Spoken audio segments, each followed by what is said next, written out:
पत्नी में, पुत्र में, घर में, धन में आसक्त होकर के हर्षित मत होइए, ये सब छूट जाएंगे। इस संसार में किसी को नहीं टिकना, सबको जाना है। इसलिए हे भाई, उदंडता नहीं, मनमानी आचरण नहीं, प्रभु का आश्रय लेकर धर्म आचरण करते हुए नाम जप करो, जीवन का परम मंगल हो जाएगा। उपासक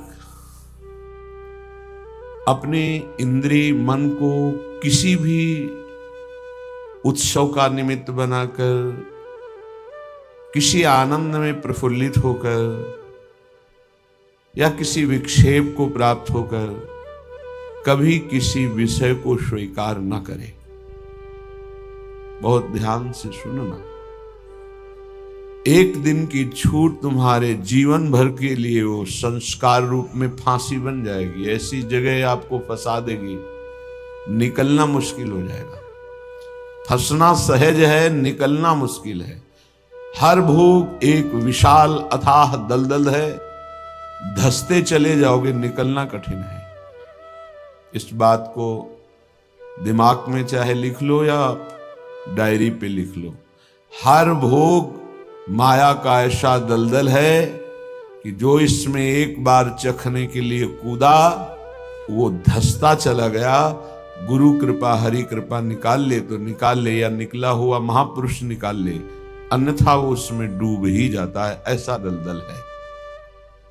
वह श्री जी का कृपा पात्र है, आज नहीं तो कल वो महापुरुष बन जाएगा। अर्थात जो महापुरुषों की गति वो उसे प्राप्त हो जाएगी। वो धामवासी है, प्रियाजू ने स्वीकार किया है। आपका क्या अधिकार है कि आप उस पर दोष दर्शन करें?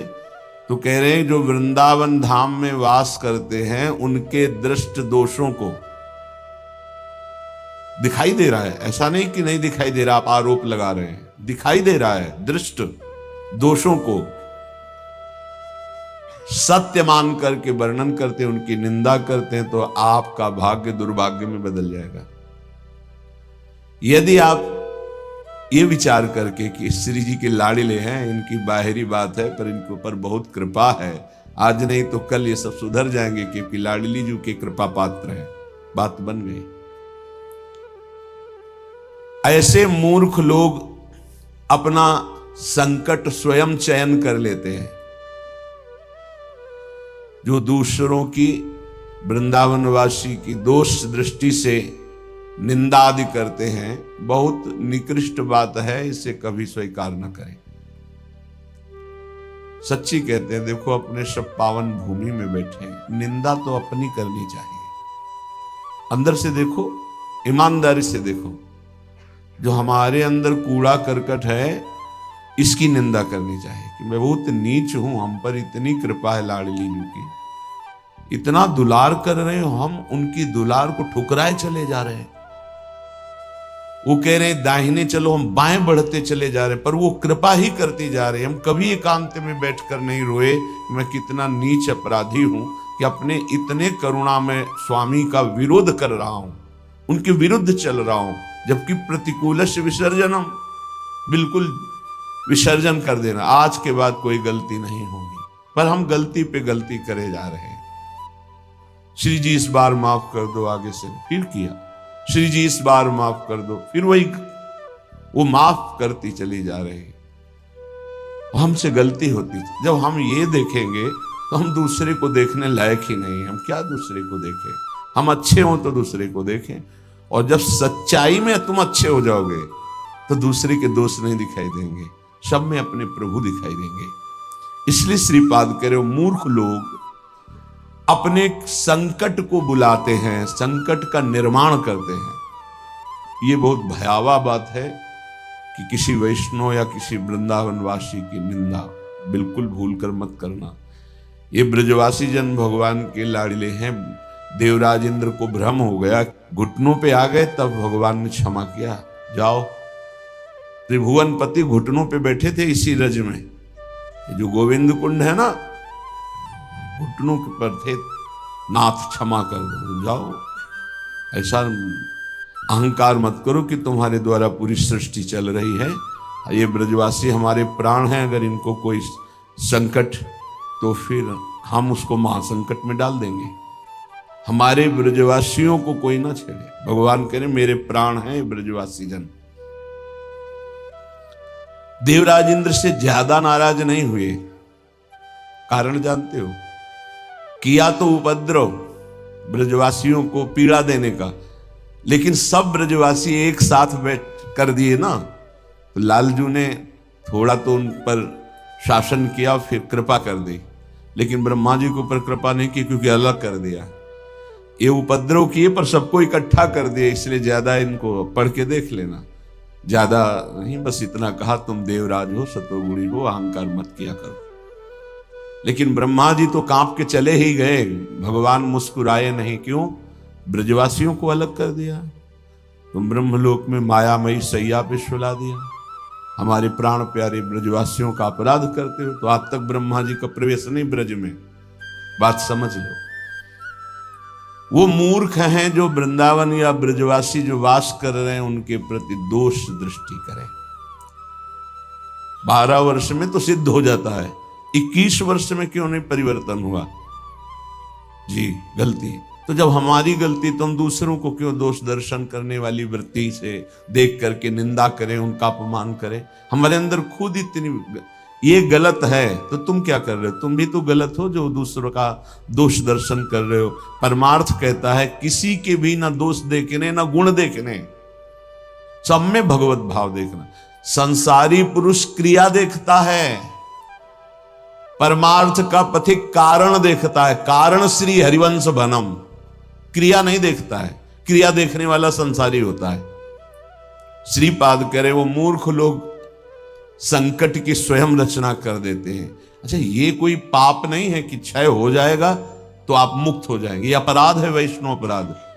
ये तभी क्षय होगा जिस वैष्णव से अपराध बना है उससे क्षमा याचना हो जाए, नहीं तो, या फिर आपको पता नहीं तो गुरुदेव क्षमा कर दे, जाओ कोई अपराध नहीं। तो अखंड मंडलाकारम व्याप्तम चराचरम, गुरुदेव सब में व्याप्त है, हर अपराध क्षमा कर सकते हैं वो। गुरुदेव अगर कह दे जाओ कोई अपराध नहीं तो कोई अपराध नहीं। गुरु महिमा बहुत बड़ी है। मंत्र मूलम गुरु वाक्यम, मोक्ष मूलम गुरु कृपा। हर अपराध से मुक्ति के लिए गुरुदेव है। गुरुदेव मुझे पता नहीं क्या अपराध बन गया, लेकिन है कोई अपराध, क्षमा कर दो। उन्होंने कहा जाओ कोई अपराध नहीं, तो पूरी सृष्टि का अपराध क्षमा हो जाएगा। गुरुदेव में ऐसी सामर्थ्य, वो भगवान का साक्षात कृपा वपु है। कभी किसी को ऐसा महसूस हो तो अपने गुरुदेव भगवान से क्षमा मांग ले। अगर नहीं पता चलता कि किस वैष्णव का अपराध बना है तो गुरुदेव से क्षमा मांग ले। श्रीपाद कह रहे हैं ऐसे व्यक्ति हमारे चाहे प्राण संकट में पड़े हो, कभी समीप ना आवे, मैं इनका दर्शन न करूं और इनका संभाषण न सुनूं। जो संतों की, ब्रजवासियों की, वैष्णव की, भगवत भक्तों की निंदा करते हैं, ऐसे लोग हमारी दृष्टि में ना आवे, कभी हमारे कान में इनकी आवाज ना पड़े, और कभी प्राण संकट होने पर भी मैं इनकी सेवा स्वीकार ना करूं। क्योंकि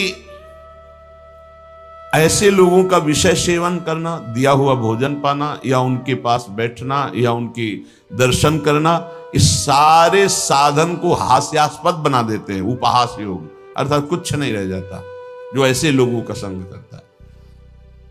अपराध नहीं, निंदा नहीं होनी चाहिए, बहुत सावधान। पूज्य श्री चंद्रशेखर बाबा जी महाराज वो कहते थे कि ब्रजरज, ब्रजलता और ब्रजवासी, इन तीन से श्रद्धा बिगड़ गई तो बात तुम्हारी बनेगी नहीं। उनके श्रीमुख के शब्द थे कि तुम रेगिस्तान में वास कर लो तो तुम्हारा कल्याण हो सकता है, लेकिन ब्रजवासी, ब्रजरज, ब्रजलता, इनका अपमान अपराध करोगे तो वृंदावन में तुम्हारा कल्याण होने वाला नहीं है। वो डायरी में लिखा हुआ पूज्य चंद्रशेखर बाबा जी महाराज, वे भी 25 वर्ष पहले की बात, प्रारंभ में ही दर्शन के लिए। तो यहां श्रीपाद कह रहे हैं ऐसे मूर्ख लोग अपने संकट का स्वयं निर्माण कर लेते हैं। किसी भी विषय में क्यों ना हो, जो वृंदावन वासियों की निंदा करते हैं उनका मैं दर्शन न करूं, कभी संभाषण न करूं, कभी दिया हुआ कोई पदार्थ या विषय सेवन न करूं। उपासक को सावधान रहना चाहिए। अपना काम बनाने आए हो कि तुम यहां सृष्टि सुधारने आए हो? देखो तुम्हें पक्की बात बता दे, भगवान भी पूरी सृष्टि को नहीं सुधारे। जब अवतार लिया तो जो भगवान की शरण में हुए, सन्मुख हुए, उन्हीं का उद्धार हुआ। ध्यान रखना, चाहे काम से, चाहे द्वेष से, चाहे राग से, चाहे भक्ति से, कैसे भी अवतार के समय जो भगवान से जुड़े वो परम पद को प्राप्त हुए। भगवान के अवतार के समय हम लोग भी होंगे कीड़ा मकोड़ा, दीमक, चींटी चीटा जो बने होंगे, तो हमारा उद्धार नहीं हुआ। जो सन्मुख हुए, नाम जप किया, उन्हीं का उद्धार हुआ। ये बात पक्की समझ लो। तो भगवान अवतार लेकर के जगत मंगल के लिए आए, पर जो भगवान की शरण में हुए, सन्मुख हुए, उन्हीं का कल्याण हुआ। तो आज भी भगवान हैं, उनका नाम है, उनका रूप है, उनकी लीला है, ये उनका धाम है। जो सन्मुख होंगे, ठीक से चलेंगे, वो भगवान को प्राप्त होंगे।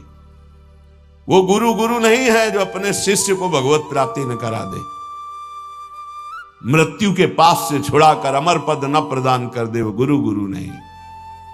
गुरु न सस्यात्, वो कैसा गुरु जो अपने शिष्य को भगवत प्राप्ति न करा दे। वो कुटुंबी स्वजन नहीं है जो भगवान के भजन में ना लगा दे। अगर भगवान का भजन नहीं करने देता तो जाके प्रिय न राम वैदे ही तजिए ताहि कोटि बैरी सम जद्यप परम स्नेही। वही कुटुंबी है जो भगवान के भजन में लगा दे। जो भगवान के भजन में विघ्न पैदा कर दे, भगवान में ना लगने दे, वो हमारा कुटुंबी नहीं, वो हमारा स्वजन नहीं, वो हमारा करोड़ों वैरियों के समान है।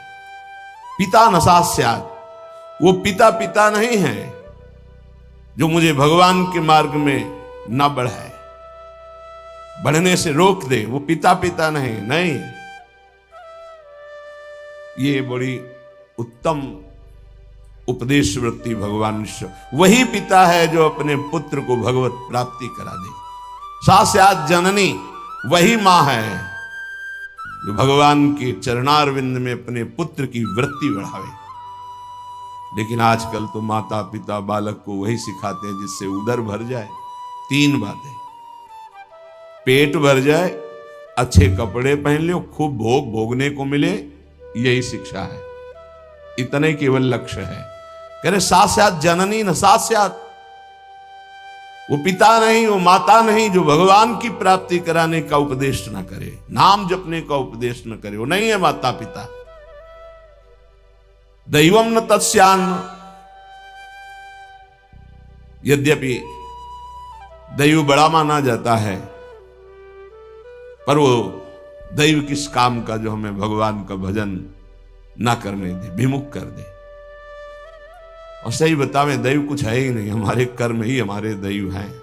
मानव जीवन मिला है इस दैव वाली बात को व्यर्थ कर देने के लिए। भजन करो इतना डट के, हर प्रारब्ध क्षीण हो जाए, हर कर्म भस्म हो जाए। दैव आलसी पुकारा, खूब नाम जप करो।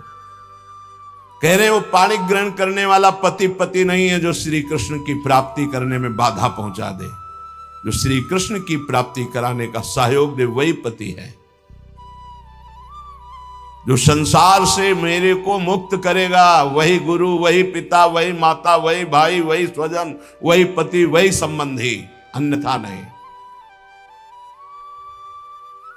बहुत हृदय संभाल करके अब सुनिएगा। निष्किंचनस्य भगवद भजनोन्मुखस्य पारम परम जिगमिशोर भवसागरस्य संदर्शनम विषयिणामथ योषितांच हा हंत हंत विषभक्षण मतोप्य साधु। हे साधु विरक्त, बहुत खेद और दुख की बात, यदि संसार रूपी समुद्र से पार जाने के लिए तुमने विरक्त भेष ले लिया, वैराग्य भेष ले लिया और विषयी पुरुषों का संग करते हो और विषयी स्त्रियों का संग करते हो, तो इससे अच्छा है कि जहर खा के अपनी शरीर की वृत्ति पूरी कर देनी चाहिए। हा हंत हंत विष भक्षण तो पिशादो। दूसरा भाव, इससे अच्छा तो जहर है कि बहुत शरीर ही छूटेगा, लेकिन ये विषय तो अनेक जन्मों तक तुम्हें नरक पहुंचा देगा। सचमुच भगवान की भक्ति निष्किंचन ज्ञाननिष्ठ वैराग्यनिष्ठ जो है वही पूर्ण रूप से कर पाते हैं। जब कोई भगवान के मार्ग में चलता है तो ये 3 खाइयां होती जहां उसको माया गिराती है। पहली खाई है कंचन, वित्त तृष्णा, रुपया पैसा का संग्रह करना। ये देखा है, समझ नहीं पाया जाता और धोखा हो जाता है। थोड़े थोड़े रुपया संचय करते हुए पधार गए, वो रुपए विषयी पुरुषों ने प्रयोग किए।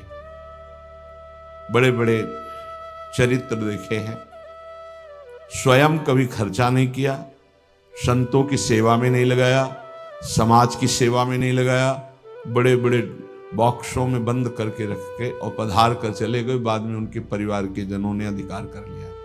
बहुत बड़ी गलती। साधु को कभी भी अपने नाम पैसा नहीं रखना चाहिए, ये लिख लीजिए। गुरु के द्वारा सेवित हो या इष्ट के द्वारा सेवित हो, अन मांगे आगे आवे गो। स्वामी जी महाराज कह रहे, स्वामी हरिदास जी, बिल्कुल ऐसा न सोचे कि मैं इतने लाख जमा कर लूं तो पूरे जीवन आराम से खाऊंगा। तो प्रभु का भरोसा नहीं, लक्ष्मीपति का, कि जिस समय जरूरत होगी बिना दस्तखत के तुम्हारे पास आ जाएगा। जैसे बैंक में जाओ दस्तखत करो फिर पैसा मिलता है, यहां दस्तखत की भी जरूरत नहीं, ठीक समय पर वो वस्तु पहले से आ जाएगी, पक्का समझ लीजिए। फिर इसके बाद है कामिनी। जब वो कंचन पर विजय प्राप्त करके धन पर, अब इन बातों को थोड़ा नाटक रूप में ले लिया जाता है। एक परमहंस जी हमें मिले यमुना के किनारे, बड़े ही वीतराग ब्रह्मलीन महापुरुष। तो जिस आश्रम में हम थे वो यमुना के पावन पुलिन पर था। ये बात है बिंदौर, जब भ्रमण करते तब की बात। उस पार इछावर है, इस पार बिंदौर। तो जिस आश्रम में रुके थे सब, तो उनसे प्रार्थना की कि स्वामी जी आप रुक जाइए एक रात्रि, वो भी संभाषण दर्शन का सौभाग्य मिलेगा। बड़े ही महापुरुष, छांदोग्य उपनिषद पास, बस लंगोटी इतना अचला, एक छड़ी, क्या ब्रह्ममूर्ति तेजो में, स्वीकार कर लिया। तखत में गद्दा बिछाकर वैसे ऊपर वस्त्र, उनका नहीं नारायण, हम ऐसी जगह बैठते हैं जहां कोई उतार न सके। बोरा बिछाइए, बोरा में। उनका स्वामी जी आपके लिए नहीं, ये यहाँ की मर्यादा, संतों की मर्यादा पर ये गद्दा, ये इसके ऊपर पलंग पोष, ये संतों की मर्यादा नहीं होती, बेटा जमीन में बिछाओ। ऐसे एक एक चेष्टाएं उनकी थी कि थप्पड़ की तरह पड़ती थी। तो उनका, महाराज यहाँ के महंत कौन है, तुम हो? उनका नहीं महाराज जी, हम तो यहाँ विचरण करते हैं। अच्छा, यहाँ के महंत कौन? को बाहर गए हुए हैं। तो महाराज जी वो भी बहुत त्यागी, पैसा नहीं लेते, पैसा नहीं लेते। इतनी जोर बालवत हंसे कस के, बोले आश्रम उन्हीं का है जी, पैसा नहीं लेते। नहीं तो ये कैसे चलता है? तुमका जब वो जाते हैं और कोई दक्षिणा देता है तो ऐसे अचला में बंधवा, ये तो जो हंसे के आपसे अचला में बंधवा लेते, पैसा लेते नहीं। क्या यार, उनका क्या नारायण, तुम भी विनोद करते हो, ये है क्या? तुमका सही महाराज जी छूट। बोले जब यहाँ आते हैं तब तो उनका जो सेवा में रहते हैं वो खोल लेते हो, फिर ऐसे काल, बेटा इसे त्याग नहीं कहते, इसे त्याग। उसी दिन उनके साथ कई 60 किलोमीटर एक सांस में चलते थे। हमारी तो हालत खराब हो गई, पीछे भागते हुए। हमका स्वामी जी 3 दिन के आगे चौथे दिन नहीं चल पाए। ब्रह्माकार वृत्ति लिए कमंडल 60 किलोमीटर तक चल, न खाना न पीना न कोई बोल दे स्वामी जी कुछ पालो तो पाले, नहीं बोले तो एकदम पुष्ट। क्या उनका स्वरूप, उन्होंने मतलब जो 3 दिन साथ रहे, तो वैराग्य क्या क्या स्वरूप है, स्वरूप का क्या बोध है, कैसी अद्भुत उनकी ज्ञान निष्ठा। कैसा महापुरुषों का अगर एक क्षण भी संग मिल जाए तो जीवन का रंग बदल जाता है। 1 रुपया पास रहे और कभी भी किसी नगर में भिक्षावृत्ति नहीं करना, आकाश वृत्ति से जहां चल रहे हैं वही। औकात भारत की समस्त नदियों की 2-2 बार परिक्रमा हो गई। ऐसे महापुरुष। तो कंचन और कामिनी, कामिनी का तात्पर्य हर इंद्रिय संयोग से है और विशेषतर जनेन्द्रिय के संयोग से है। जब साधक क्रॉस करना चाहता है माया को, कंचन को क्रॉस कर गया, तो फिर कामिनी का आकर्षण जिस कोटि का महात्मा होता है, साधक होता है, जिस कोटि का, अगर वो मृत्यु लोक की किसी कामिनी से परास्त हो सकता है तो उसे भेज दिया जाएगा, नहीं तो फिर स्वर्गलोक, और नहीं तो फिर ब्रह्मलोक। और जब यहां से लेकर ब्रह्मलोक तक के भोग उसे परास्त नहीं कर पाते, तब रिद्धियां सिद्धियां, इसके बाद भगवत प्राप्ति। एक परीक्षा का क्रम है। फिर तीसरा है कीर्ति, मतलब पहले में ही जैसे 1 लाख चले तो पहले में ही बहुत मार के गिरा दिए गए कंचन में, फिर कुछ बचे तो कामिनी में, फिर जो बचे तो कीर्ति में। जो कामिनी कंचन कीर्ति तीनों को पार कर गया, तभी वो कहा गया को एक पाव भगति जिमि मोरी, वृष्टि शारदी कहूं कहूं थोरी। जैसे शरद में कहीं कहीं वर्षा होती है, ऐसे कोई बिरला मेरा भक्ति को प्राप्त, वही बिरला जो इन 3 पर विजय प्राप्त कर लेता है। इनमें ऐसे सुखों का आकर्षण ब्रह्मा जी ने रखा है, कामिनी कंचन कीर्ति, कि ऐसा लगता है तो भगवान तो मिल ही जाएंगे। देख लेते हैं, कंचन तजना सहज है, सहज तिया का नेह, मान बड़ाई ईर्ष्या दुर्लभ तजनाए। आगे जो मान बड़ाई बहुत बड़ी मंजिल अच्छे अच्छे साधकों को गिरा देती है। चलन चलन सब कोई कहे, बिरला पहुंचे कोई, एक कंचन एक कामिनी दुर्लभ घाटी, दो मार के गिरा दिया। एक कंचन एक कामिनी, ये लांबी तलवार, आए थे हरिभजन को बीचे देने। ये घाटियां वही नहीं पार कर पाता जो भगवत प्राप्त महापुरुषों का आश्रय नहीं लिए। यदि भगवत प्राप्त संतों का आश्रय लिए तो आराम से पार हो जाएगा, पता ही नहीं चलेगा कि घाटियां पार हो गए हम, पता ही नहीं चलेगा। त्याग और वैराग्य का यही स्वरूप है कि इन तीनों से बचे, कंचन कामिनी प्रणाम नमस्कार प्रतिष्ठा कीर्ति, इनसे बचे।